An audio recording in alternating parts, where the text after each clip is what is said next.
നമസ്കാരം.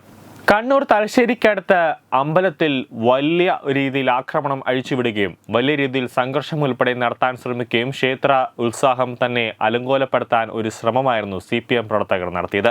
കൂടാതെ ഇതിലിടപെട്ട BJP പ്രവർത്തകരെ ആക്രമിക്കുകയും അതോടൊപ്പം തന്നെ വലിയ ഒരു സംഘർഷത്തിലേക്ക് കാര്യങ്ങൾ എത്തുകയും അതായത് CPM BJP സംഘർഷം അവിടെ ഉടലെടുത്തു. ചേരിതിരിഞ്ഞ് CPM പ്രവർത്തകർ ആക്രമണം അഴിച്ചുവിടുകയായിരുന്നു. ഇതോടെ തടയാനെത്തിയ പോലീസ് ഉദ്യോഗസ്ഥരെ അടക്കം CPM പ്രവർത്തകർ ആക്രമിക്കുന്ന ഒരു സംഭവം വരെ ഉണ്ടായി. CPM ആക്രമണത്തിൽ 4 പോലീസ് ഉദ്യോഗസ്ഥർക്കാണ് പരിക്കേറ്റത്. തുടർന്ന് 27 CPM പ്രവർത്തകർക്കെതിരെ പോലീസിനെ ആക്രമിച്ചതിനും അതോടൊപ്പം തന്നെ കൃത്യനിർവഹണം തടസ്സപ്പെടുത്തിയതിന് പോലീസ് കേസ് രജിസ്റ്റർ ചെയ്തു. പോലീസ് FIR-ൽ പറഞ്ഞിരിക്കുന്നത് ഇങ്ങനെയാണ്. അതായത് ക്ഷേത്ര ഡ്യൂട്ടിക്കുണ്ടായിരുന്ന ഉദ്യോഗസ്ഥരെ CPM പ്രവർത്തകർ സംഘം ചേർന്ന് ആക്രമിച്ചുവെന്നാണ് പരാതിയിൽ പറയുന്നത്. കൂടാതെ പ്രതികൾ ഭീഷണിപ്പെടുത്തിയതായും FIR-ൽ പറയുന്നുണ്ട്. ഭാരതീയ ന്യായ സംഹിതയുടെ സെക്ഷൻ 189(2) അതായത് നിയമവിരുദ്ധമായി സംഘം ചേരൽ, അതിനുശേഷം 191(2) കലാപമുണ്ടാക്കൽ, 132 പൊതുപ്രവർത്തകനെ ജോലിയിൽ നിന്നും തടയാൻ ക്രിമിനൽ ബലപ്രയോഗം അല്ലെങ്കിൽ ആക്രമണം.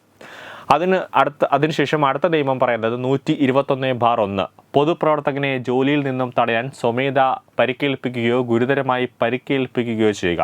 351(2) criminal ഭീഷണിപ്പെടുത്തൽ.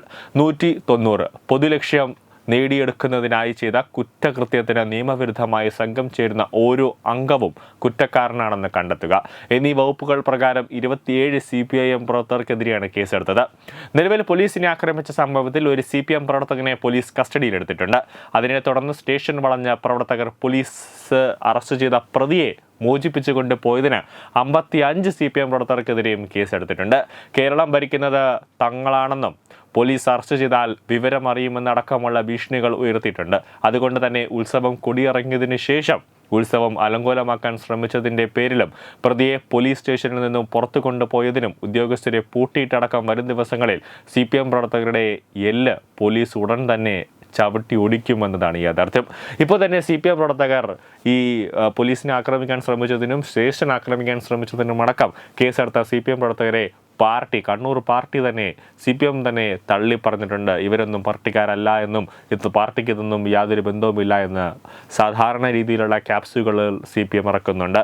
News desk Tathwamayi news. Partner Edubix online executive education, focus physiotherapy centre Pattom, Unnat engineering Gujarat, തീർത്ഥയാത്ര.com, അയൺ ബിൽഡ് ഗുജറാത്ത്.